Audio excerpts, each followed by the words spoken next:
Hi, this is Little Dwarf playing games while rambling incoherently into a microphone. Why? Well, just because I can. And I continue with Kingdom Come Deliverance, Blind. Now, I will do nothing in this episode apart from reading all of the books I bought, as well as the reminder of the Codex. So if you're not interested in that, feel free to skip this, and I will resume the regular gameplay from the next one. So let's check the first book, Excerpt from the Legend of Christianus. In the Frankish lands, there lived a man whose legs were crippled. In his dreams, there appeared to him a man attired in a white robe, who urged him thus: "Get up and go to the city of Prague and the cathedral of Saint Vitus. There lies the body of the blessed martyr Wenceslas, and there your health shall be restored." When the man ignored this, the man in a white robe appeared to him again and said, "Why have you not heeded me and gone, that you might walk again?" And he, besides his wits, did answer willingly, "I will go, sir." And leaning on his cane, he went to some merchants who were getting ready to go there, and paid them, and with their help came to the named place. And there in the church of the two saints, he threw himself on the flags before all, and with a long prayer and weeping, begged our Lord to have mercy on him, for the sake of Saint Wenceslas. And no sooner did he stand up from prayer, than by divine grace his knees were firmed, and he gave thanks to God and to the blessed Wenceslas, by whose intercession the Lord deigned to heal him. When the glory and renown of this and other such miracles of the sacred martyrs spread far and wide, there were those who were tempted to take the remains of the sacred body to keep for themselves, or to give to their loved ones. There were those who acted by goodwill, that the name of the martyr be spoken in all of the provinces, but when those of ill will or out of covetousness tried to do so, they soon succumbed to vengeance. At that time, the saint's own sister, Prebislava, as far as the human eye can judge, living beneath a sacred veil, did get embroiled in such things, her accomplice in the matter being the priest of St. Stephen's Church. But by the church there was a pilgrim who they took to be saintly, and whose bad advice they heeded to do the deed. To make the short tale of it, taking him with them on the appointed night, they made him a party to their unfortunate deed. Disentering the sacred body, they began the desecration. For the priest's son did disrespectfully handle the jaw of the saintly remains, and pulled it out. This they wrapped in a cloth and covered the rest of the body, again with earth. From the relic they took, they kept what share they wanted and distributed the rest among their friends, but soon the wrath of God descended on them all. However, since, as it is known, this happened recently and is abundantly familiar, I regard it as superfluous to put it inside this account. I will only write that sudden and unexpected deaths surprised them, and they departed from this world.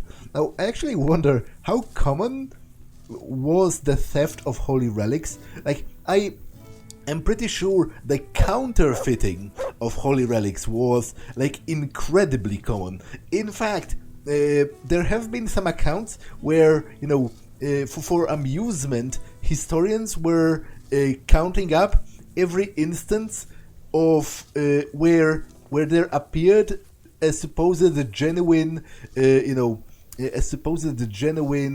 fragment of the cross, and if you tallied them all up, you would have enough wood to construct like a ship or something, and there were like a bajillion nails that all of them were supposed to be genuine nails by which Christ was nailed to the cross, which obviously by tradition there should only be 3.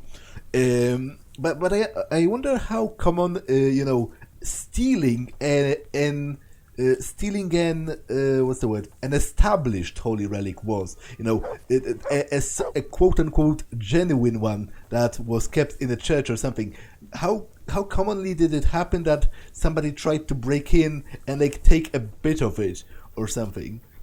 I'm pretty sure this. This part of them, of the people trying to, succeeding in stealing the jaw of Saint Wenceslas might very well be true. I will try to look it up and put some links in the description regarding that. But let's continue. Flea and wart remedy. It's not entirely fascinating, but remedies for fleas and warts. Scabies and growths on the skin of all manner, the same as insects and all the low-crawling creatures, have been the bane of mankind since time immemorial. For those who wish to protect his body, he must sleep less among cattle, and at least once a fortnight wash himself in water or visit a bath, and expose his clothes to the sun. For water and sun drive away all ailments of the skin. Will its sickness thus flourish where there is filth and stench of the human body? Keep distance from vagrants and beggars, for it is they who are the greatest bearers of illness, and they can easily infect you. Okay, this is actually a shockingly sensible account of what you're supposed to do. Fleas. Take a new pot and grease it well with goat's lard, and it shall draw all the fleas into it, or they shall congregate around it. You may also pour a decoction of wormwood in your hearthroom. It is also said that fleas shall die in your hearthroom if in your hearthroom you boil wolf's dung or wormwood with rue. But there is nothing surer than oft sweeping the floors of debris with a broom, and every morn hanging and drying your bedding in the sun. It is likewise advisable to take a warm bath, but if the body... Excuse me. But if the bath is not warm, then cold will suffice as well, and to have your clothes laundered and dried in the sun. If you follow these instructions, you are sure to get yourself rid of fleas. Warts. Take young dandelions and apply a thick layer of their milk to warts, and they shall die. Or take groundsel and chum it and mix it with liquid vinegar and apply it to warts. Or rub them off with but salt and warm vinegar. Or take a grey-spotted amanita mushroom and rub it on a wart. In all of these manners you can rid yourself of warts. You should not cut them off with a knife, nor should you burn them with hot iron, for they shall quickly return, and often in greater abundance.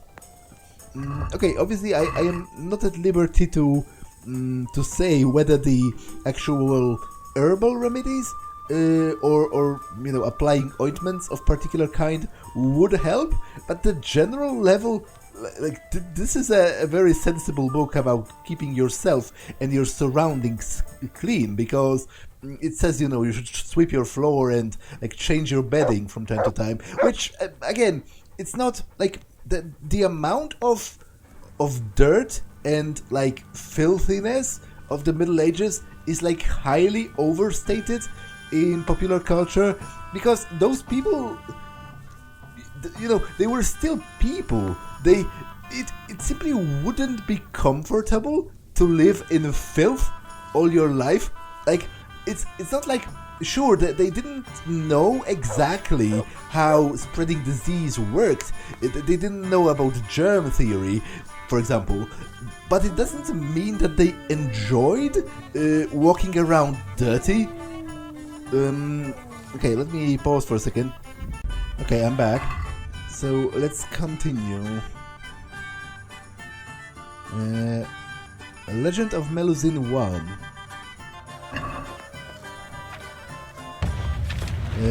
Knight Raymond was a good friend of the Count of Poitiers, Once they went together to hunt wild pigs, but the Count of Poitiers was attacked by a raging boar and knocked from his horse. Brave Raymond rushed to save his friend and tried to kill the enraged beast, but his blow glanced off its back, and instead, taking down the creature, he killed his friend with one blow.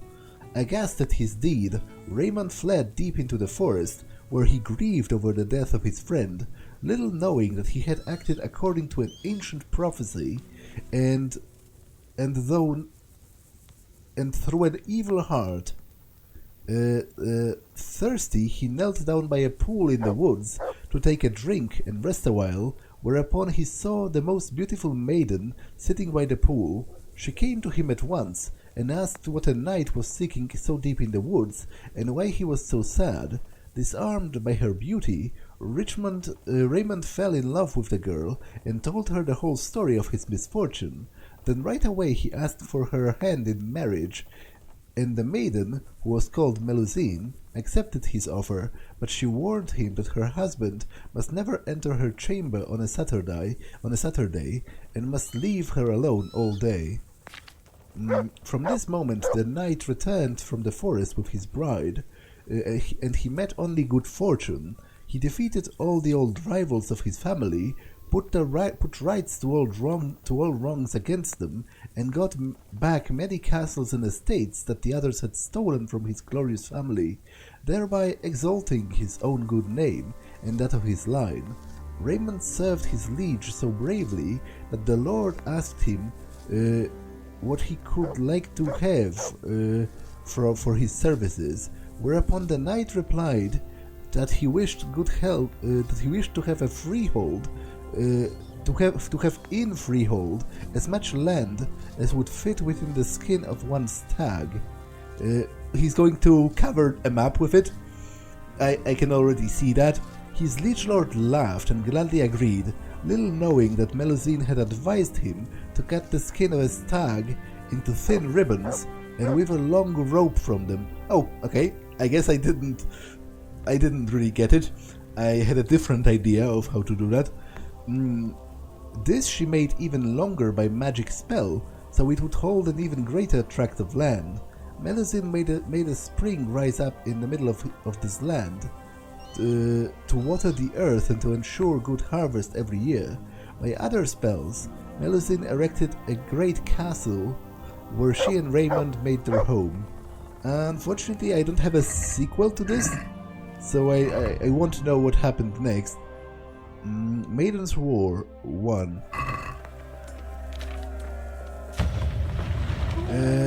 Upon the death of Princess Libusha, the maidens who had enjoyed her accompaniment found that they were no longer held in great esteem they had once enjoyed. They recalled how their princess had ruled over the male part of their tribe, and when the menfolk said unto them, "Hark, you have ruled over us, we have bowed before you, and now you seem as sheep that have gone astray," their anger rose greatly. And the anger of the women and maidens having caught fire, the females of the tribe took up spears and swords and waged war against the command of Vlasta, Libusha's attendant of highest standing. On her command, they built a castle at Devon and dispersed throughout the land to call into service all women to wage war against their husbands and brothers. Yet hardly a soul took them seriously, and it was with great mirth that the men observed these girls taking up arms and learning to saddle horses. However, Premis, the wise ruler that he was, did not find merriment in these actions and warned his men to broker a peace. His warnings were not heeded, however, and they set out to Devon in great merriment. But alas, the women did not flee. With Vlasta in the lead, they charged out of the gate, chainmail on their bodies, helmets on their heads, and spears aimed to kill.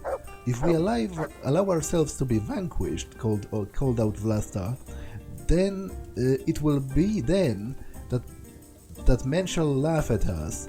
We shall become their servants and slaves, for it is better to die than to give up. Strike at men, and each and every one, be he brother or father, and the a furious deed set upon them, until 300 men lay dead in their own blood, and the rest had fled. When the news of this victory had spread throughout the land, other women did not falter, and came forth straight to Devon, and hence the men were greatly aggravated at home, for they were alone, and they were aggravated on the battlefield as well, for the women gave them no quarter, sparing neither brother nor father. Okay, this is very interesting. Like, again, I'm kind of like salty that I don't have a sequel to this book, because I wonder what kind of legend this is, and like what's the ultimate point of this? Like, what is it supposed to comment on? Again, I assume it must be a real folkloric tale, because what business would they have, making up stuff that could have easily be already made up in history? People believed a lot of crazy stuff, especially about things such as, mythical origins of certain countries, or like tribes, or towns, or certain lineages of kings. So that was pretty interesting. I am going to check more on that, and again, if I find anything that's kind of enlightening, I will put links in the description. On Saint Wenceslas, in Bohemia there was a prince of the name Vratislaus, and his name was and his wife was Drahomira. Unto them was born a son, and they gave unto him the name of Wenceslas. After his father's untimely death, he was to sit upon the throne, but having yet been grown of age, his mother ruled the land in his stead, and it was his grandmother Ludmilla who cared for his upbringing. His brother Boleslav, his brother was Boleslav, and they grew up together, although they had little in common. Through God's mercy, Wenceslas learned to read and write. Being learned of books and firm in faith, he could wield a sword as well, but above all it was peace and his country that he did love. He performed many kind acts unto the poor, clothing the naked and feeding the hungry, protecting the servants of God, and having many churches erected. He was a paragon for his people, and a ruler that was kind above others. For his enemies he always did negotiate with good intentions, and they too did kneel before his piety. With his whole heart he exalted God, and the good deeds he performed were innumerable. Thus it was to the surprise of none that the devil planted the seed of hatred in many corrupted men's hearts, and set them against Wenceslas. He urged them, like so many Judases, to revolt against their Lord, and they did whisper to Boleslav that his brother wished to take his life. Boleslav, believing these words, devised a plan out of fear and resentment to take his brother Wenceslas' throne as well as his life. He knew that whenever a new church was constructed, or rather consecrated, Wenceslas would go to that place to pray, and he did thusly when on Sunday, on the feast of Saint Cosmas and Damian, he entered Boleslav's castle, and having attended mass, he prepared to depart for Prague. His brother, detaining him, invited him to a table to drink, but Wenceslas declined. Early in the morning, Wenceslas rose and hurried to a morning mass. When in front of the church gate, he met his brother, who said unto him, "Brother, last evening you served us well." Boleslav then, guided by the devil, responded thusly, "And now I shall serve you even better." And when those words left his mouth, he struck Wenceslas a blow to the head with his sword. And Boleslav's dogs set upon him as well, and together with their master they killed Wenceslas and left his broken body in front of the church. Boleslav then sat upon his brother's throne. And today, Wenceslas has already been sainted and established to be the patron saint of the lands of Bohemia. We call unto him in times of darkness, and to him we pray. Saint Wenceslas, patron saint of our country, pray for us. Okay. There's a book on Rattay as well. 500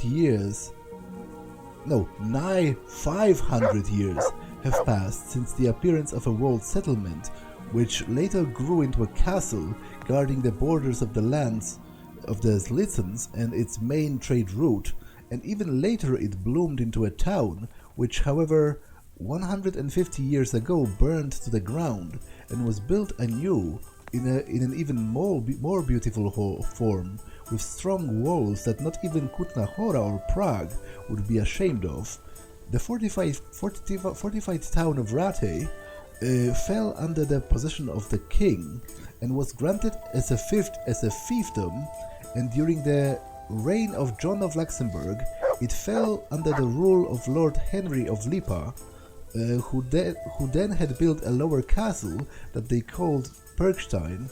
Today, Rattay is under the administration of Hanush until young Lord Capon of Lipa reaches adulthood, and unto him shall be granted the whole town and its surrounding estates as a fiefdom. In Rattay, all manners of tradesmen flourish. Butchers, smiths, tailors, weavers, armorers, and great markets are held there every month. Rattay is the administrative center and thus can afford to employ its own executioner and support a strong municipal garrison. Its large stone church is consecrated to Saint Matthew.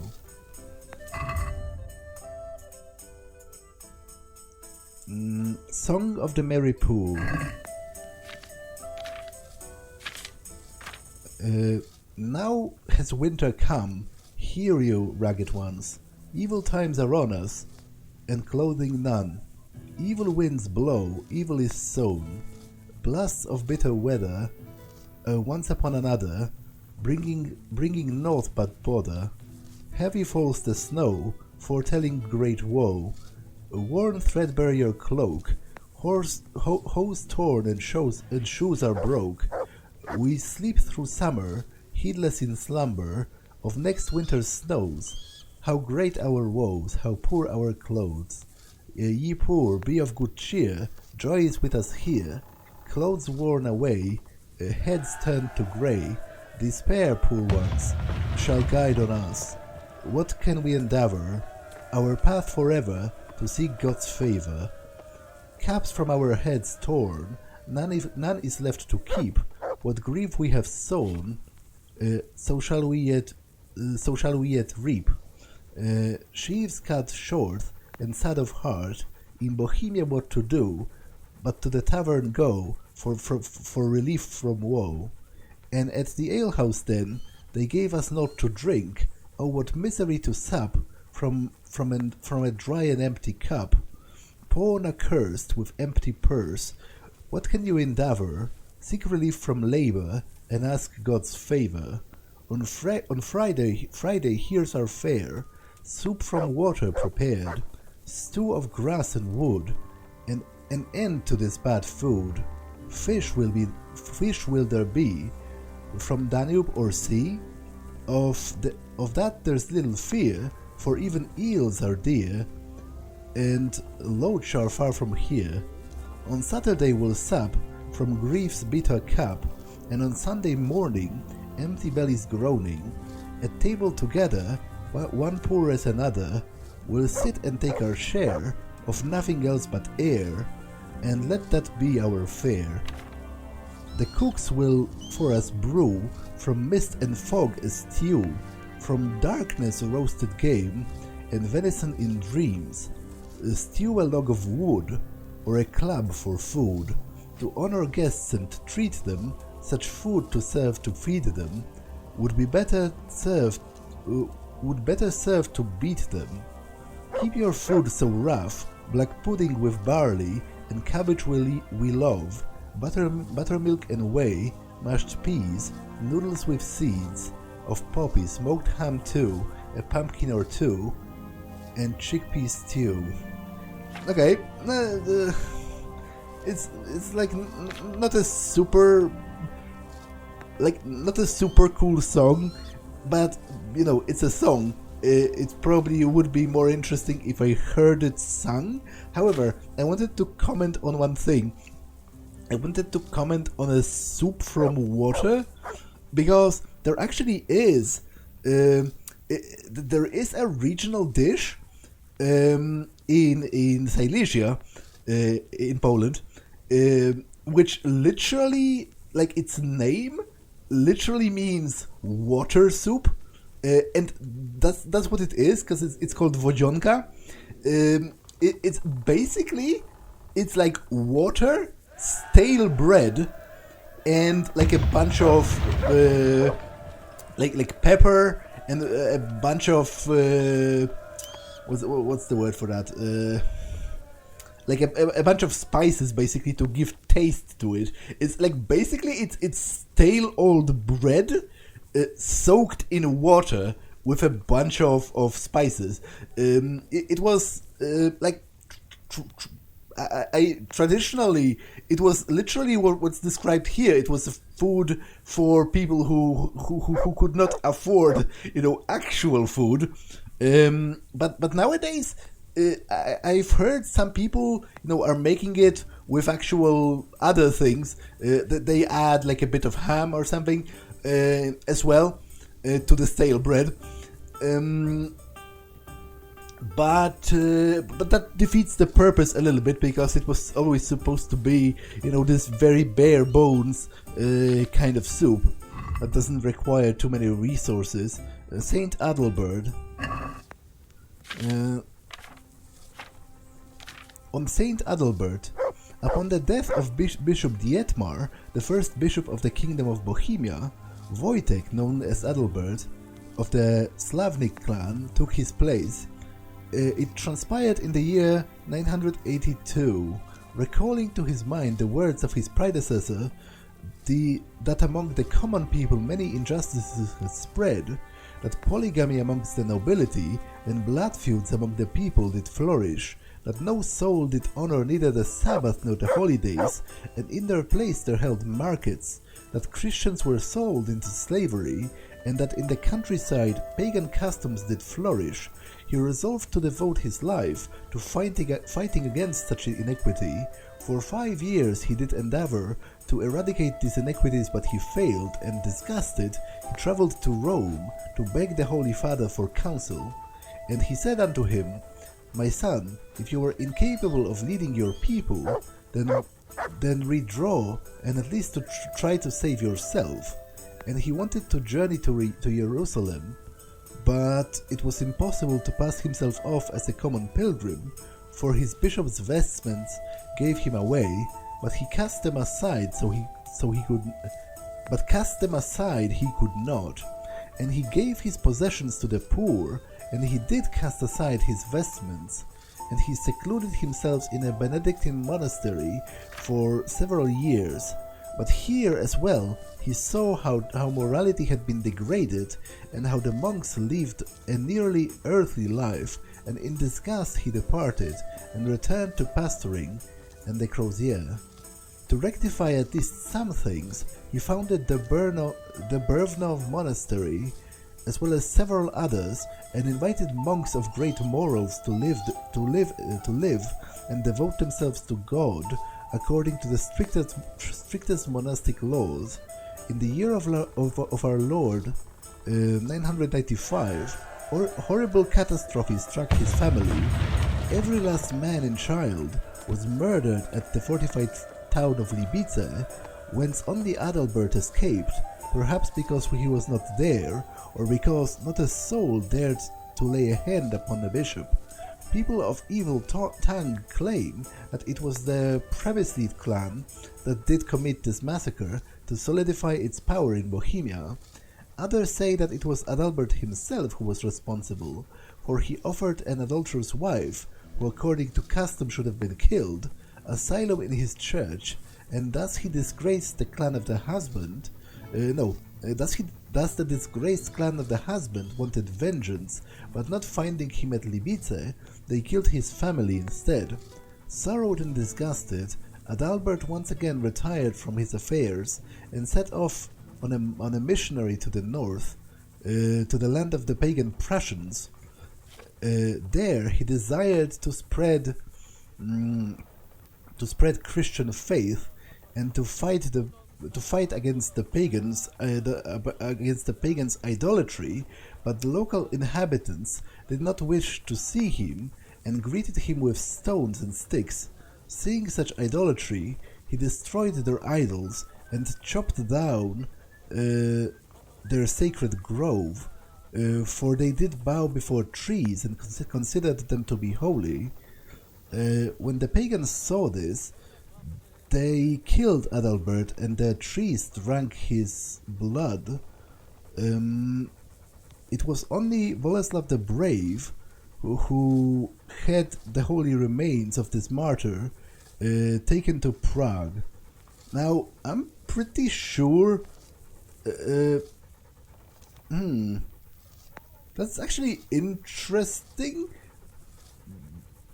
because we actually did learn about Saint Wojciech in school, because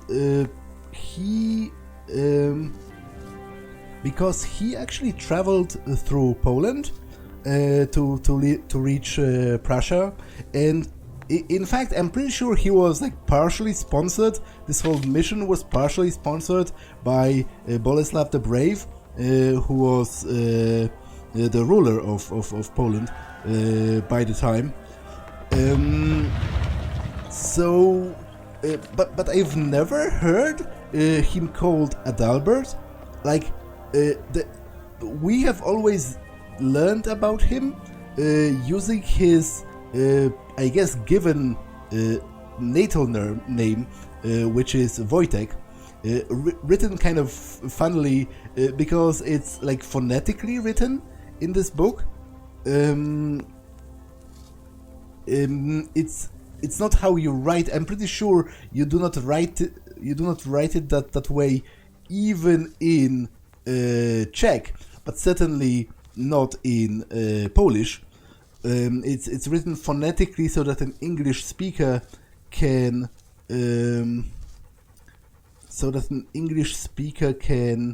easily read it. That's interesting. I will have to sort of remind myself what exactly, because as I said, we did learn about Saint Wojciech in school, because I'm pretty sure he was partially, his mission to Christianize the Prussians, I am pretty sure was partially sponsored by Bolesław, the at the time ruler of Poland, because that was kind of that was aimed at sort of granting prestige to, because Poland at the time was not a kingdom. Bolesław only became king,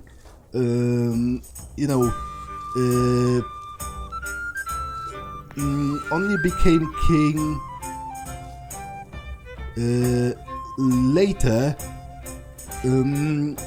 It was not recognized, as a, like, because being recognized as a king specifically, you had to have support of the church, because a king was like God's representative. He was anointed by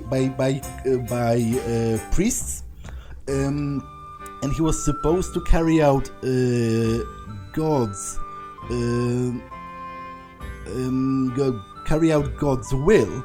So I'm pretty sure it was, like, if I remember it correctly, it was part of like Bolesław trying to establish himself as like a Christian monarch, so that the church would recognize him more and would grant him the right to be crowned as a king. And it did indeed work eventually, because Bolesław I the Brave was in fact the first king of Poland. the rulers, he up until that time and Mieszko I before him, they were only dukes. They didn't have the status of a king. But Bolesław Chrobry meaning brave in Polish, he was crowned in 1025. And he actually died the same year, so he wasn't really king long, but that still counts. So that's pretty interesting that I've never heard Saint Wojciech being what's the word? Being referred to as Saint Adalbert. That's interesting. I'm not quite sure what's the reason for that, but Saint Procopius and Sasau Monastery. On Saint Procopius, Abbot Procopius, a good Czech of outstanding learning, was first an earthly priest who led an honorable life in full devotion to God. Later, when much blood had been spilled in the kingdom of Bohemia, he went into reclusion, far away from people, to be disturbed by no man, and far from all that is earthly and impure, and to find isolation and peace, so that he could pray to God.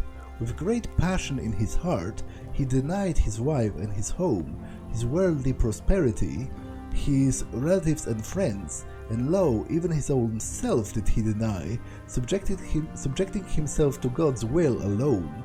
Fleeing from the tempest of human society, and full of love for Christ, he left for the wilderness, and there he settled, under the arches of an abandoned cave, armed with but the armor of his faith and the swords of the heavens, did he drive forth the demons that lived there, and at that place.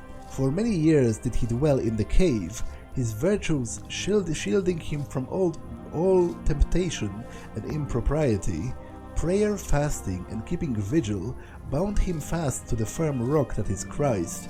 Through the mercy of the heavens did tales of the most holy Procopius's virtues spread, so that the people from all corners of the earth began to seek him out. This clean, pure, and prudent man did listen to their pleas and confessions, and thus their hearts were turned to faith, and their thoughts corrected. From the many gifts that were brought to him, he then built a monastery over his cave, and for the greater glory of the Virgin Mary and Saint John the Baptist, he called forth a gathering of several most pious brothers in Christ. Alongside his brethren, he pursued a pious life of strict morals, and using the rule of the good Father Benedict as a model, for them he did establish monastic rules for worshipping God. Later, when Procopius had died, and his soul had entered into heaven, a saint, and his body in his cave did lie, the monastery received his name, and thereafter it has borne the title of the Benedictine monastery of Saint Procopius. Okay. The Cumans. The Cumans, or the Połowcy maybe, or the Kipchaks, are a nomadic people originally from the steppes above the Black Sea, whence the advancing Mongolian horde had driven them out, and great abundance of them did settle in Hungary, but many had already settled there years before, and had adopted the local tongue and the Christian faith, but many were of a wild sort and cruel nature, and thus there was great suffering in Hungary, until the Cumans did become civilized. Although mostly baptized, they still maintain some of their barbaric ways until today, and thus to seal an agreement, the Cumans must kill a dog and bury it in the place where the talks were held. Okay, that's ridiculous. And also, like, disregarding the blatant animal cruelty, that seems very inconvenient. Imagine if you're a trader. Imagine every time you make a deal, you have to kill and bury a dog. You would lose a fortune before you gained a fortune, because you would have to spend all your money buying dogs or like herding stray dogs. The appearance of the Cuman is unmistakable. A shaved head, a thick plate hanging from the temple, pointy mustaches, and eyes and faces slanted like the Mongols and the Tartars, with whom they are often confused. They are of small stature, well suited for riding horses, and often they are so skilled in the saddle that it seems as if that's where they were born. They are oft armed with a bow, which they can use to shoot with great skill from the back of a horse, or with a curved sword, the scimitar, and their armor is so light, made to accommodate rapid movements. Cuman warriors should not be underestimated, for from a young age they are trained in combat, and they serve as mercenaries, as evidenced by the King of Hungary and the would-be usurper of the Bohemian crown, Sigismund of Luxembourg, who assembled an entire enormous army of Cumans, and who did plunder towns and villages, because there were no other fighters in Hungary who would advance with him on Bohemia.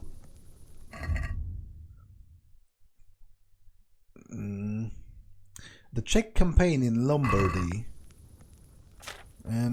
Unfortunately, it's number 2, and I don't really have the beginning of that. The Czech king Władysław killed the Milanese standard-bearer with his own hands. The Milanese, seeing that their fight against the emperor and the Czechs was futile, appealed to King Władysław to intercede on their behalf with the emperor and to help find a peaceful solution.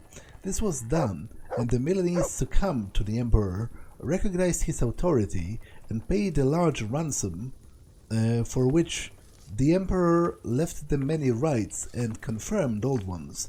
Then the emperor again pronounced Władysław king, and the Czechs returned home, crowned with much glory and wealth. Many great Czech houses of ancient origin commemorate their ancestors who fought so bravely at Milan.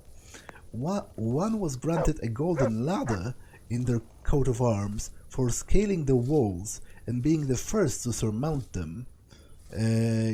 Yeszcza of Pradovice and his cavalry were said to have forced their way into the town and pillaged there.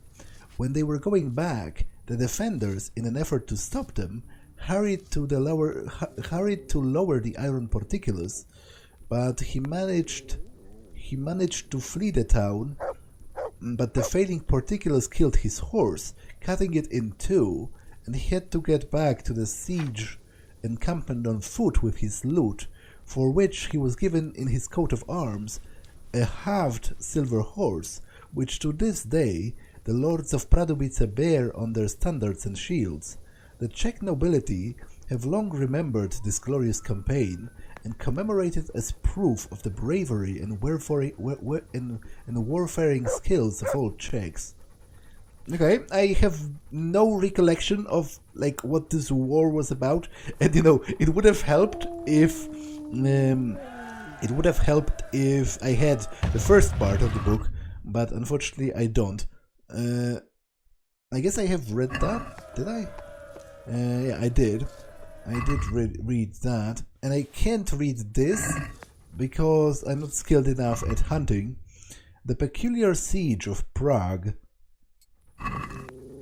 In the year of our Lord, 1401, in the summer after the Prince-Elector stripped King Wenceslas of the title of the Holy Roman Emperor due to his inability and unwillingness to rule, the army of Jobst, Margrave of Moravia, and the League of the Lords appeared before the gates of Prague, alongside with the armies of William of Meissen, with the support of Procop, the cousin to the king, who was initially sent to William to discourage him from war, but in the end he joined with him. Together they laid siege to the town from two sides, from north and south, but their strength was not so great that they could take the town by storm, and even to fully encircle its walls. King Wenceslas did not want to come out of the safety of the town walls with his army, so all the armies remained in place and waited to see what would happen. And none of those laying siege wanted to send their army to Prague to destroy it, for they did not wish to cause any injury to the Kingdom of Bohemia, but only to force Wenceslas to capitulate and relinquish the crown of Bohemia. Sigismund of Luxembourg, who had been vying for the throne, remained at that time in the captivity of his own subjects, and thus he could not come to the aid of either side. It is said that if he were to come to the aid of someone, he would have likely helped his brother Wenceslas, although he had warred with him at other times, because blood is blood, and it would be preferable for the crowd to stay in his family. The besiegers of Prague kept up their siege and even brought food and supplies to the people of Prague, for rowdy soldiers did not plunder the surrounding area and spared the farms. Seeing this willingness of the army of Prague had no desire whatsoever to commit to violent deeds. 17 days did the armies lay siege, 17 days did they negotiate and make schemes so complicated that many got lost in them, and they began to conspire against each other. On the 17th day, Jobst and the League of Lords came to an agreement with King Wenceslas that the former will not have to relinquish the crown, but the decision-making and the government shall be left to the nobles from then on, and that he should endeavor no more to rule. William, seeing that no fruits would be borne, retreated with his army back to Meissen. The peculiar siege ended without a loss of life or injury.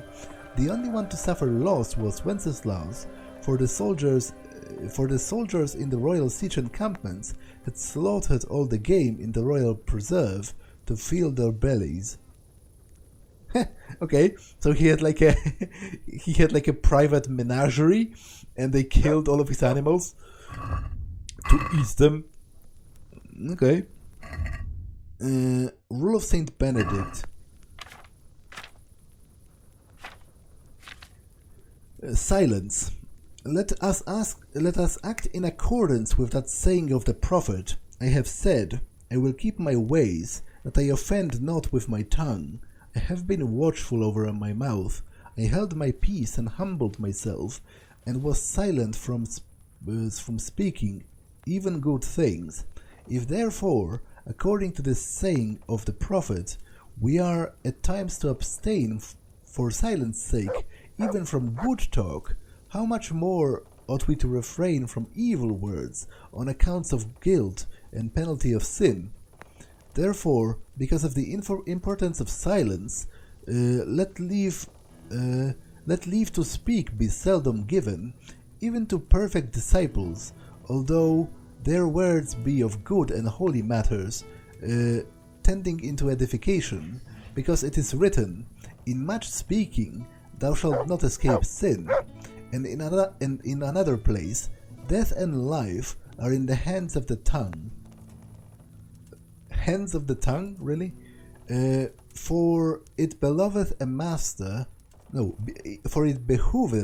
master to speak and teach, and it beseemeth a disciple to hold his peace and listen.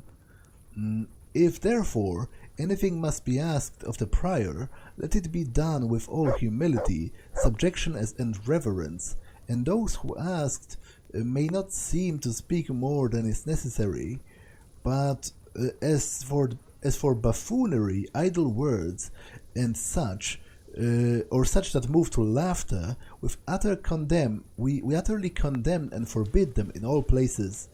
Nor do we allow a disciple to open his mouth to give them utterance.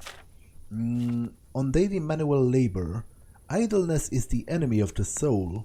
Therefore the brethren ought to be employed at certain times in laboring with their hands, and at other times and at other fixed times in holy reading. Wherefore we think that both these occasions both these occasions may be well ordered thus: from Easter till the 1st of October, let them, on going forth from prime, labor at whatever they are required to till about the 4th hour. From the 4th till the close upon the 6th hour, let them be employed in reading. On rising from the table after the 6th hour, let them rest on their beds with all silence, or if perchance one would have a desire to read, let him read in such a way as not to disturb anyone else. Let none be said seasonably at about the middle of the 8th hour, and after that let them work at whatever they have to do until the evening.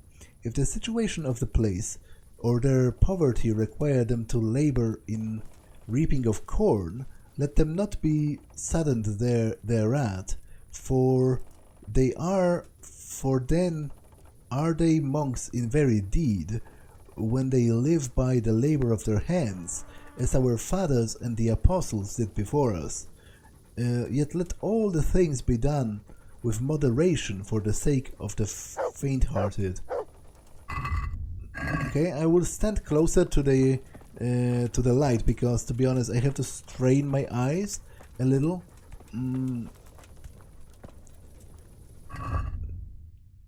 Okay, can't read that. Treasure map, blah blah blah. Wicked blacksmiths. Ye wicked blacksmiths, let you pay good heed, and stoop none to dishonest deeds, which some do, carrying not a yacht, as sinful you regard it not, tools of wicked trade to make, unscrupulously for profit's sake. A thief comes creeping out of sight to your house in the darkest night, and says, Master, rise and shine, I'll reward you well with coin, if you'll just forge secretly certain implements for me. Forge for me a powerful saw that will cut even iron right through, that nothing can resist at all, whether be it big or small, and also a dagger of the sharpest steel that I can beneath my cloak conceal.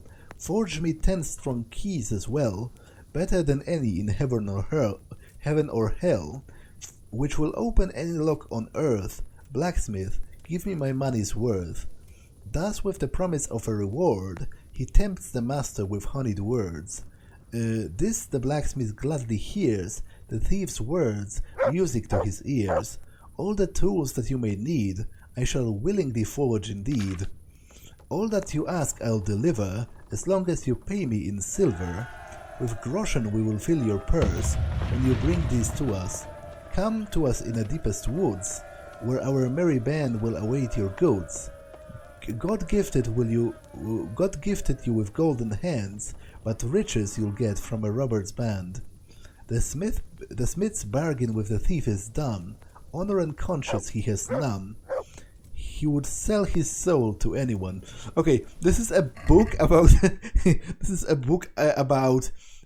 people being annoyed that blacksmiths are forging lockpicks, which, you know, they well should be. Like, I've broken into like hundreds of chests at this point, and it wouldn't, like, none of this would have happened if if the blacksmiths didn't forge the lockpicks in the first place.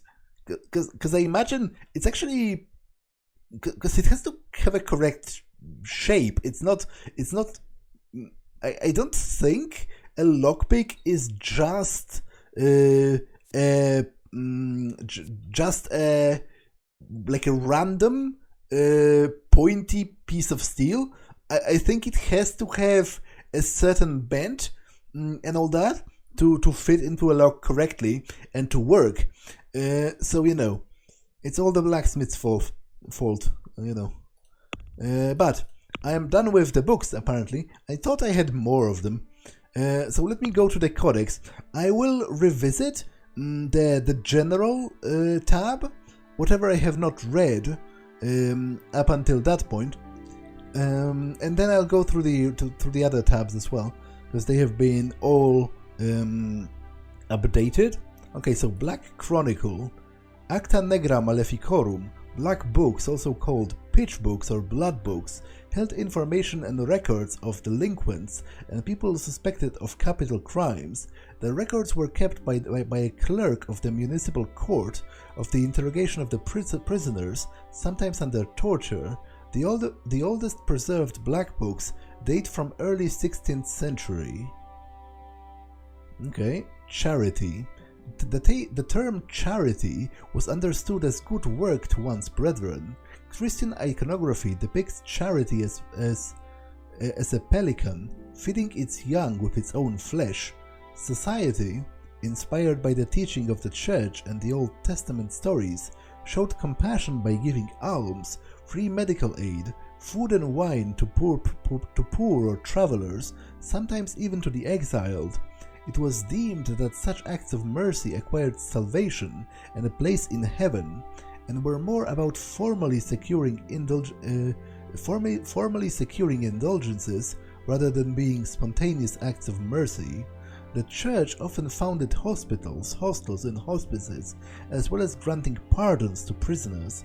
Paupers were allowed to beg outside churches and to visit the baths at the town's expense at least twice a year. Combat technique. During the High Middle Ages, new elements of combat techniques as well as weapons and armor were coming into their own. The curved saber grew in popularity, and chainmail gave way to plate armor. Knights took to heavier longsword, crossbows, and strike weapons such as maces, flails, etc. A complete suit of armor was affordable only for a wealthy nobleman. Most often, the armor worn gave only partial cover, more reliance being given to good combat technique for protection. Accordingly, sword fighting developed in two directions.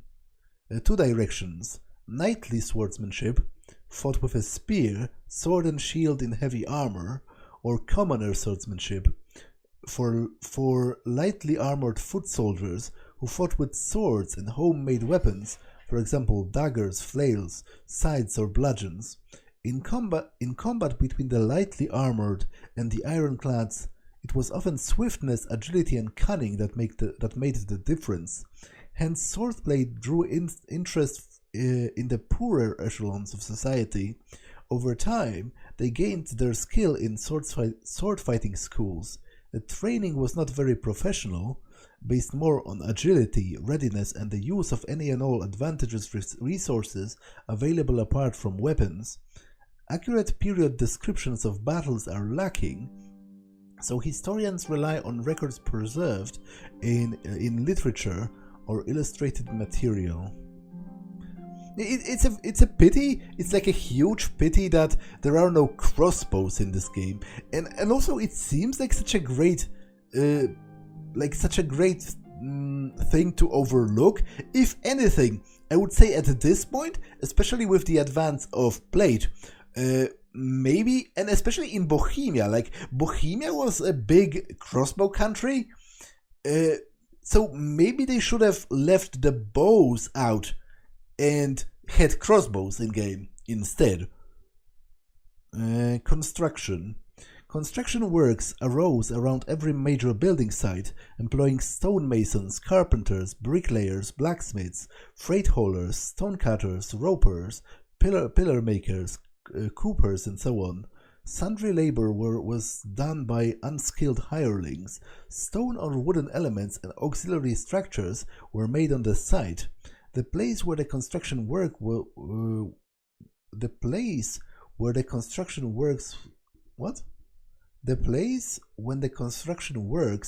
was called the courtyard. I don't think this sentence makes sense. Artisans often used specialized tools such as wooden lifting machines, winches, hoists, and cranes powered by hands, or by means of large tread wheels. Construction works assembled a great many workers who become bonded together by natural and informal ties. The community of workers also provide ample custom for the surrounding merchants and innkeepers, and most of the workers would live in the vicinity for the duration of the building project, which often lasted for years. The master builder was in charge, allocating tasks, leading the construction process, and negotiating with the owner or the patron of the building. Counterfeiting. During the 14th century, the Czech currency was losing value due to the substitution of silver with cheaper metals, and the counterfeiting of money got better despite the stringent prosecution and the death penalty it entailed. One example of such counterfeiting consisted of coins that were silver-plated over a lead core. This could be tested by biting the coin, since lead is softer than silver. The counterfeiters' workshops were often hidden away in karst and sandstone caves and featured a compact laboratory, as the silver plating of the base metal was a chemical process requiring special equipment. Diseases. In addition to the most common medical disease, the plague, also known as the Black Death, other prevalent diseases were whooping cough, cholera, influenza, malaria, tuberculosis, typhus, leprosy, anthrax, and diphtheria. And great risks stemmed from commonplace mold and from giving birth. People commonly suffered from parasites, bladder problems, kidney stones, and hernias. Fractures were also commonplace. Cataracts could be removed by a surgeon or an executioner. Disease spread due to poor hygiene, natural disasters, crop failures, famine, cold, humidity, wars, and animal-borne contagion. Now, some of those pre-modern medical procedures are so gruesome that I can't imagine. When you had cataracts, they would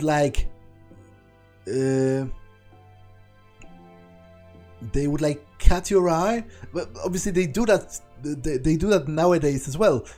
But they use, first of all, we have anesthesia,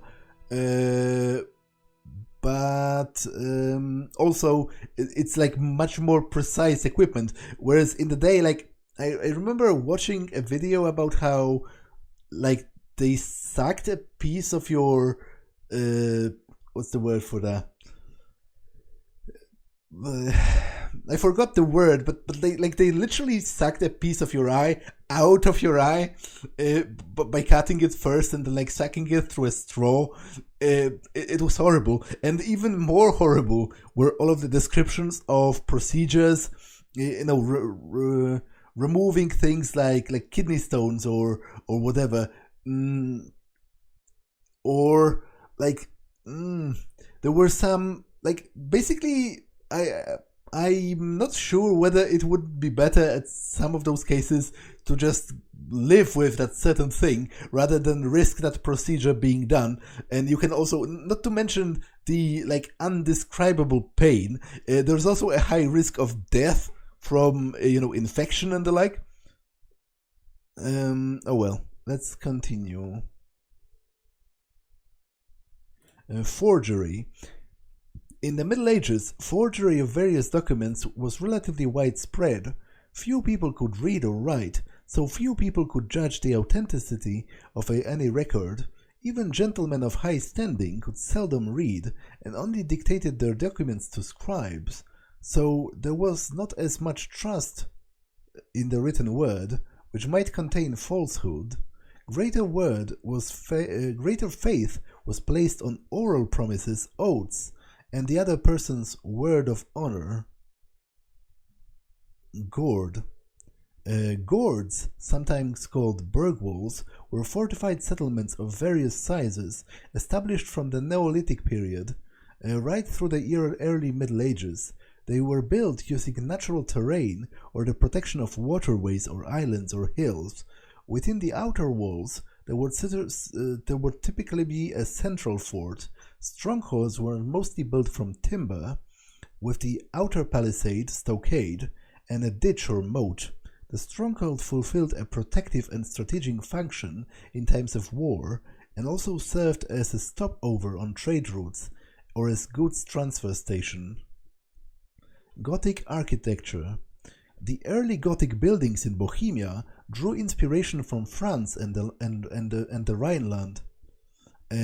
Among the earliest were the monastery of, I'm not even trying to read that, by Tishnov, South Moravia, and the chapter house in Osek, North Bohemia, the monastery of St. Agnes in Prague, and many parish churches and monasteries, such as those in Kolín and Kurim in central Bohemia. Around 1300, Czech architecture diverged from its Western counterparts. There was a burgeoning of Cistercian monasteries, for example, in Zlata Koruna and Vyšehrad in South Bohemia, and churches and castles in North Bohemia. The High Gothic period was in full swing during the time of Charles IV and Wenceslas IV, with its rectangular windows and portals, reanent traceries, and quadripatriate or sextipatriate or cross-ribbed vaulting. The most significant buildings of that time are the University of Prague, St. Vitus's Cathedral, Charles Bridge, Prague Old Town Hall and the New Town Hall, stone houses in Prague, and the castles of Karlstein, Kost and Kasperg. We find the first records of construction work fellowships. The most famous are those of Master Peter Parler and his family, and Matthias of Arras, who also worked at the construction of the Sasau monastery. New castles no longer served just a defensive function, but were also intended to serve as sovereign residences. They were therefore more spacious and elaborate and had extensive gardens. Okay, I have to pause for a second, be right back. Okay, I'm back, so let's get back to what I was doing. I read that hospitals and almshouses. Since ancient times, there were people studying medicine and trying to provide assistance to their fellows in the fight against disease and pain.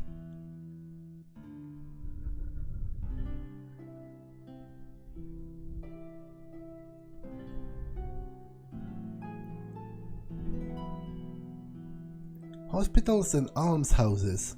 Since ancient times, there were people studying medicine and trying to provide assistance to their fellows in the fight against disease and pain. The oldest medical practices have been preserved and as documents in monasteries, which were the earliest centers of medieval medicine. The Benedictines were the foremost healing-oriented order. Unlike the town physicians, they provided care free of charge.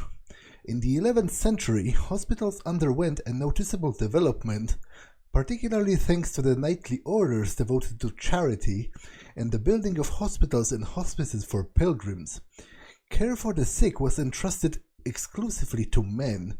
Women and nuns were forbidden from helping out in the infirmaries by the church council. And the treatment of wounds mostly consisted of disinfection by means of hot iron, flushing with water or applying various ointments and balms. Bandages were of linen or canvas cloth.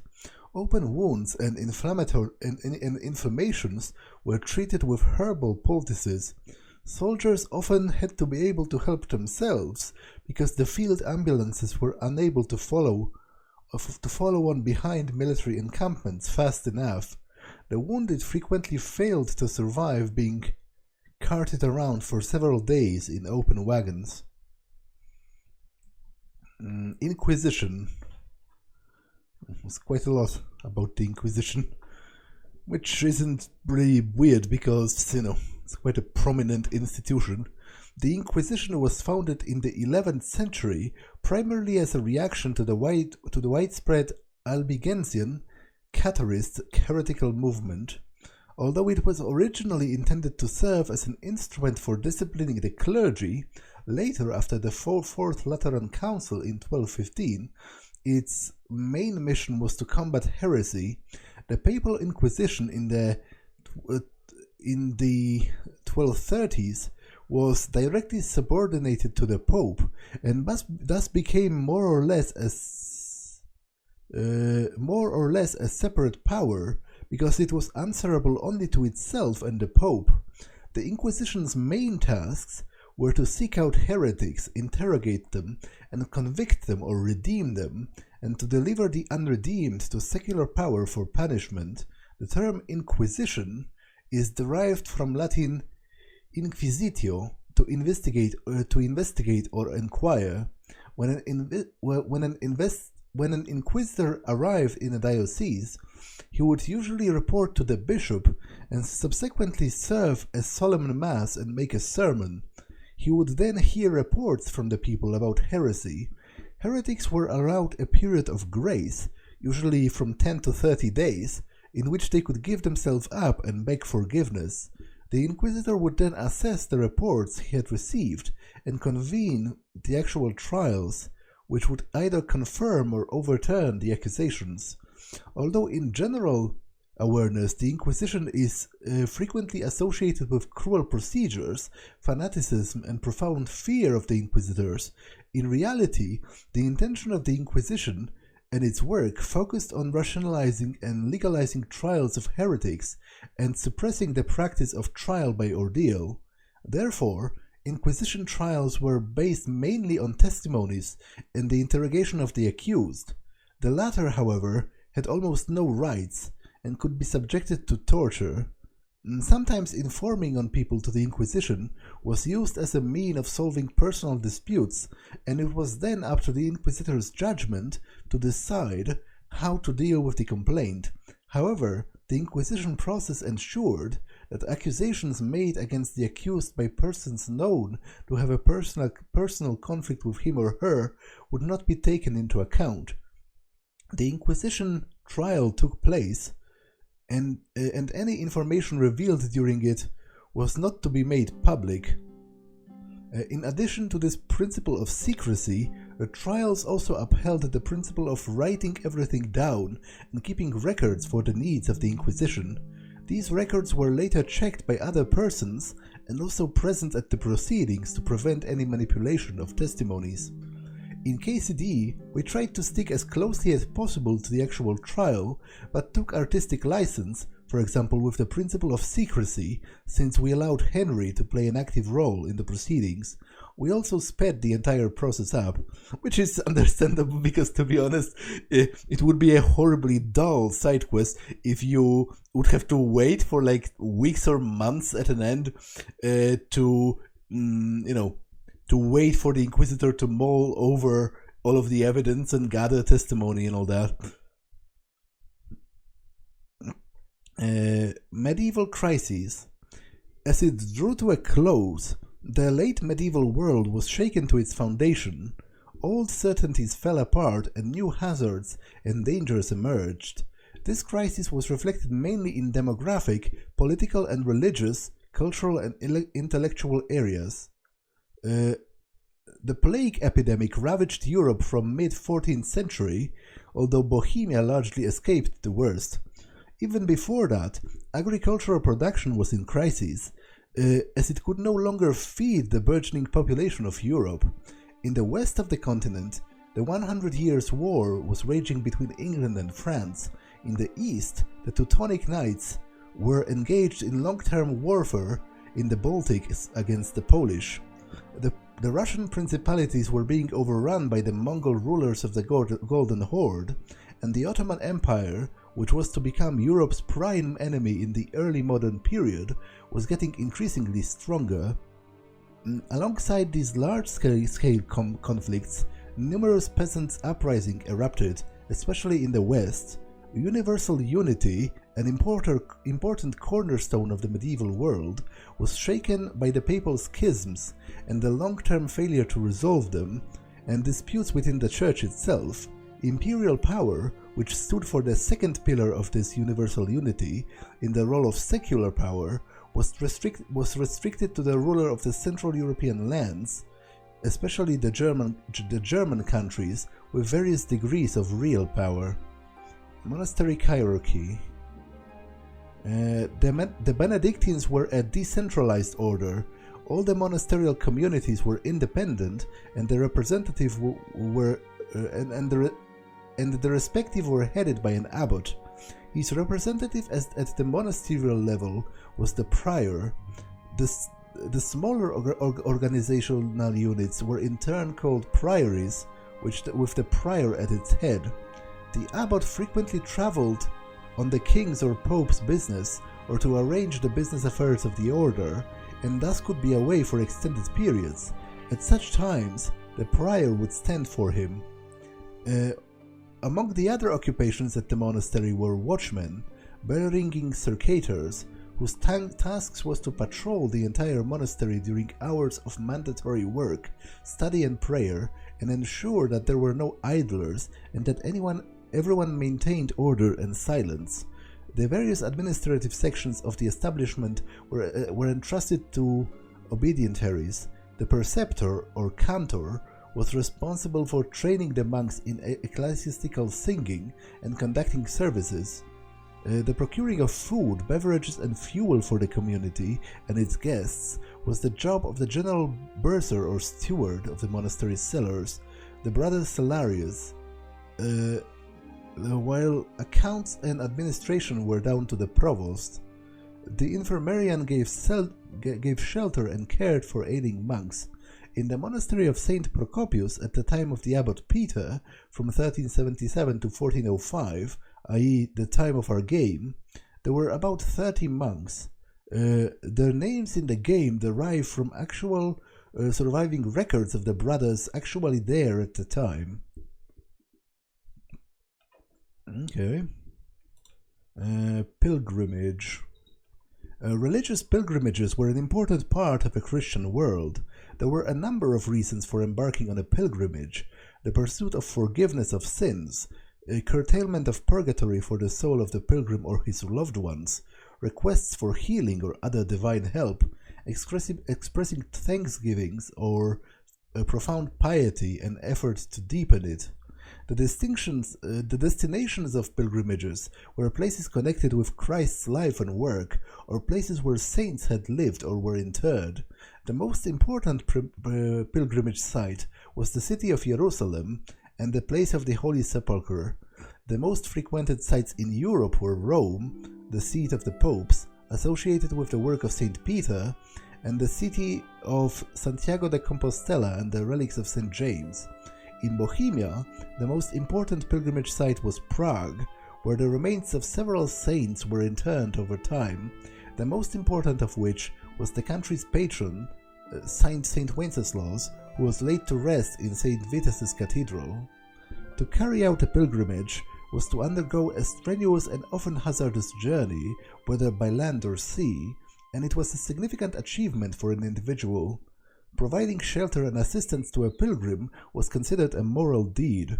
Naturally, the development of pilgrimage became linked to commercial elements, especially around pilgrimage sites and inns along the route.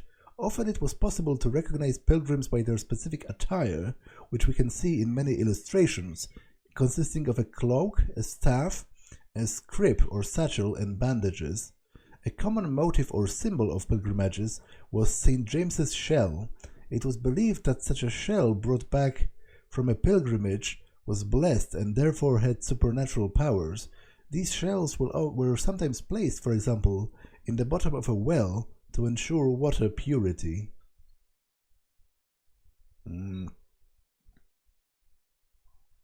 Okay, there's an entry on a trebuchet. The trebuchet is a siege weapon used to break up enemy formations or to smash gates and battlement walls. Although it resembles a catapult, its mechanism is different. The main contraption is a leverage mechanism with a counterweight on one side and a projectile sling on the other. The counterweight sets the entire arm in motion, and the projectile, most often a dressed stone, flies up several hundred meters along its ballistic trajectory. Apart from stones, the payload could be burning bales of straw, dead bodies, or barrels of feces. The disadvantage of the weapon was how demanding and time-consuming it was to load. Now, funnily enough, I've actually built a small trebuchet with my friends when we were LARPing, because we were LARPing as dwarves in Warhammer, and like one of the sort of signature weapons of the dwarves, one of their pieces of artillery was what's called a grudge thrower. That is technically speaking a catapult, which is, you know, the description makes a distinction because a catapult doesn't use a counterweight, but we didn't really know how to build a catapult specifically, how to make it work without breaking itself. So instead we decided to build a trebuchet as our grudge thrower, and it was pretty fun. Like, it was pretty fun to throw, because we had like projectiles made of sponge. Like, we had huge sponge balls to shoot from the trebuchet. It was pretty fun to do that. Although we never really managed to hit anyone, because obviously it's pretty much next to impossible to hit like a single person or like a small group of people with a trebuchet. But it was still very fun. Like, I'm going to actually post a link in the description with a photo of our trebuchet from that LARP, so that you can see for yourself how it looked. Okay, so there's new entries in locations. Only one, Vranik. An early medieval hill fort or gourd, first settled sometimes around the 9th or 10th centuries. The northern side is protected by a steep slope leading down to the river and continuing northeastwards in a narrow rocky strip of land, which opens into a spacious headland formed by a meander of the river near Privlaki village. The hill fort is surrounded by a still visible, although in places strongly eroded, oval rampart. Okay. There are new entries in society as well. Mintmaster. Two officials in the medieval mint, whose job it was to oversee the quality of minted coins and punish counterfeiters. One of them was appointed by the king, and the role was hereditary. The second official was elected by the Bohemian nobility. Incompetent handling of the post, or allowing flawed coins into circulation, were subject to severe penalties, even a death sentence. Monks and monastic life.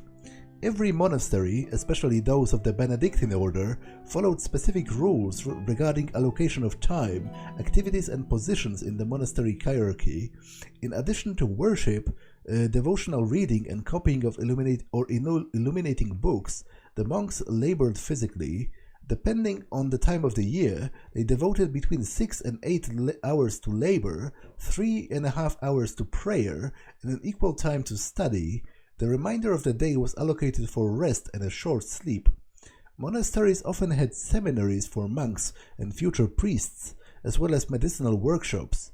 The brother Infirmarius, the monk in charge of healing, worked not only in the monastery infirmary, but also helped outside the monastery, attending the sick or wounded in the neighboring villages and towns. The day was divided by prayers, the liturgy of the hours, consisting of 7 offices, beginning with matins, also called vigils after midnight. The first choral prayers, laudas, were recited at dawn or between 3 a.m. and 4 a.m., followed by prime at the time of the equinox at 6 a.m., terce at 9 a.m., sext at noon, and non at 3 o'clock in the afternoon. An hour before sunset, the evening prayers, vespers, were said, and the daily cycle closed before bedtime, usually half an hour after sunset, with compline. After the morning mass, the community met in the chapter house and listened to the readings from selected chapters of the Rule, the order's book of precepts and regulations. Then there was a sermon and a debate concerning the monastery. The brothers confessed their sins and were rebuked or rebuked others. Until midday prayers, they worked and studied. The rule primarily contained instructions concerning internal organization, emphasizing, for example, obedience, silence, temperance in speaking and eating, mercy, humility, and hospitality. The monasteries were closed from the outside. The monks of the order of Saint Benedict especially were forbidden all contact with the outside world since the order's inception. They lived only in the cloister, the inner, inaccessible heart of the monastery.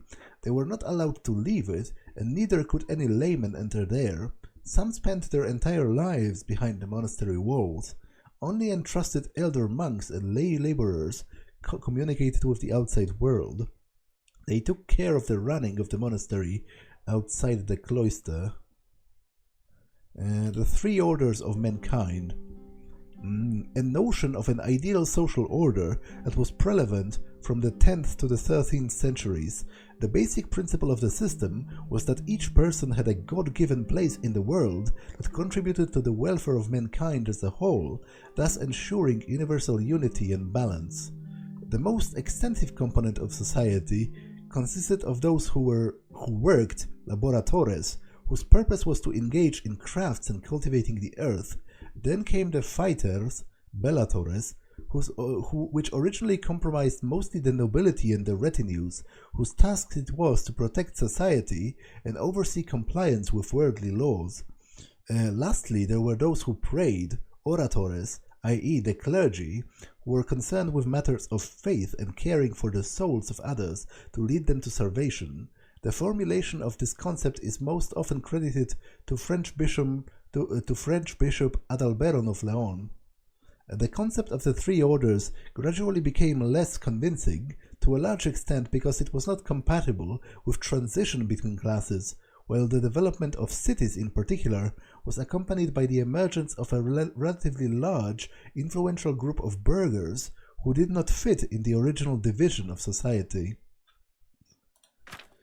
Okay, there are quite a few new characters. Abbots of Sasau Monastery, a chronological list of abbots and superiors in the monastery from its origins up until 1405.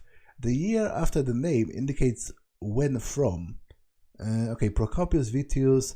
Let's see who won the actual election. Because Petrov's bishop is the current abbot in game. So I guess John won the election. But then right after, I guess he must have died. And Nevlas succeeded him. That seems like I might dig deeper into that, because if there is any truth to, if they based their relation in game on any actual historical sources, there might be an interesting story in this, because it very much seems to me from this that maybe Nevlas killed the other guy. He wasn't even that old, so at least it didn't seem so in game. So that's pretty interesting. I might look deeper into that. Avicenna Ibn Sina, a scientist and historian of Persia, one of the fathers of medicine, he studied from childhood, learning logic, metaphysics, and astronomy. He devoted most of his time to medicine and philosophy, and even experimented with remedies on his own body. He was always surrounded with students, with whom he enjoyed debating. He was also a keen observer of the night sky. During his lifetime, he wrote at least 450 works, of which some 240 have survived to this day, including 150 books concerning philosophy and 40 on medicine. The remainder are on astronomy, alchemy, geography and geology, psychology, Islamic theology, logic, mathematics, physics, and poetry. His theories and discoveries fascinated not only the scholars of the neighboring countries, but also the entirety of Europe. The Czech reform preacher, Master Jan Hus, also referred to Avicenna's writing. Okay, Heinrich III von Rosenberg, the only son of Aldrich I of Rosenberg, was Prague Burgrave in the years 1396 to 1398 and 1400 to 1404. He also held the upper castle in Bohemian Krumlov and was a member of the noble opposition group known as the League of Lords, Pańska Jednota. He took part in the capture and imprisonment of Wenceslas IV in 1394 and again in 1402. Between 1389 and 1409, he held the position of an executioner, as recorded in the Rosenberg Lord's Book of Executions. Around 1400, Henry was presented with a statue of Madonna and Child, crafted in the parlor workshop, now known as the Krumlov Madonna. Okay, but I don't understand, how was he an executioner? Isn't that an unclean job? He was a nobleman. I don't get that part. Because executioners were supposed to be shunned, which was shown pretty well in game. Yaroslav of Bezmira and Benešov was appointed an auxiliary bishop of Sarepta by Pope Boniface IX in 1394, at which time he was a bachelor of theology, then a very high level of education. He probably completed his studies later, sometimes around 1403 to 1409. He became an inquisitor sometime before 1408. In 1409 to 1410, he defended the position of Prague Archbishop Zbigniew Zając of Habsburg and his actions against the teaching of John Wycliffe before the Roman Curia. During his career as an inquisitor, he came into contact with Jan Hus and his progressive ideas. He later participated in the trial in Bologna that resulted in the condemnation and burning of John Wycliffe's books. He was also named as a witness in a document demanding a harsher denunciation of Jan Hus for not attending the Bologna trial, although he himself had requested it. We know little of Yaroslav after that point, and it is assumed that he was living abroad. The Papal Inquisition had been operating in Bohemia since 1257, when two Franciscan inquisitors arrived at the request of King Przemysl Ottokar II and continued intermittently until the Hussite Revolution. In KCD, we decided to make use of Yaroslav as a very active inquisitor, although the period of the game is slightly earlier than the time he was appointed as an active papal inquisitor according to historical sources. As a titular bishop, however, he could have presided over trials if required. Okay. There's quite a lot on Konrad Kiese. Konrad Kiese, from 1366 to 1405. Konrad Kiese of Eichstätt was a military engineer, a supporter of the King Wenceslas IV, and the author of Belli Fortis, a manual on military arts, which is the oldest example of a Kriegsbuch to appear in the Bohemian territories. Written in Latin hexameter, the book consists of 140 parchments with somewhat incomprehensible text. In it is accompanied by elaborate drawings by Kaiser himself. The book must have been very popular at the time of its writing, as testified by the fact that no more than 30 manuscripts have survived to this day. No, that more than 30 manuscripts have survived to this day, which makes much more sense because obviously that means there must have been plenty of them, so they were copying it a lot. Konrad Kieser's loyalty to the Bohemian king is attested by a number of drawings in the Göttingen manuscript, in particular the description of the king's royal tent with a number of symbols typical for Wenceslas IV, such as a wreath and the letter W. The main text is prefaced by a prologue and a long dedication to the King of Germany, Rex Romanorum, Rupert III of the Palatinate, which was probably an attempt to ingratiate himself into his service. Unfortunately, we will never know why he did not dedicate his work to Wenceslas IV. The 10 chapters of Bella Fortis are devoted to weaponry, siege warfare, and the use of various techniques for besieging towns and castles. They also include prescriptions for making medicine and instructions on preparing baths, information about torture devices, and even an illustration and description of a chastity belt. Okay, interesting. The book concludes with an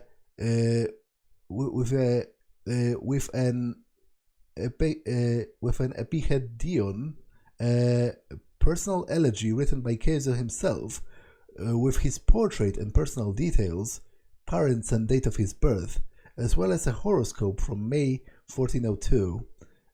Beni Fortis is an adroit compilation of military engineering and technology well known in Kaiser's epoch. The author based his book on various previous works, including the Mirabilius Mundi and the Liber Ignum by Marcus Graecus. Some parts were also based on personal experience. Okay, something new about the popes? Nope. Saint Procopius. Saint Procopius of Sasau was a lay priest, hermit, and co-founder of the first abbot of Sasau, or Sasava, which is the actual Czech name. Because I'm pretty sure Sasau is a Germanized spelling. He was canonized in 1204. According to hagiography, he was educated at a school in Vyšehrad. He was married and had a son, but decided to become a priest. He spent some time with the Benedictines in Brevnov before embarking on a life of a hermit. In the Sasau region, he gathered a group of men around him, with whom he founded a monastery of the religious order of Saint Benedict in the 1030s, becoming its first abbot. Many legends have arisen about Saint Procopius, in which the hermit does battle with demons and performs exorcisms. In one, he puts a demon to work dragging his plough, digging the so-called Devil's Furrow. He was thus often depicted with a tied and bound devil by his feet. Sometimes he was pictured with a crutch and mitre, and from 17th century onwards he was represented holding a book and a cross.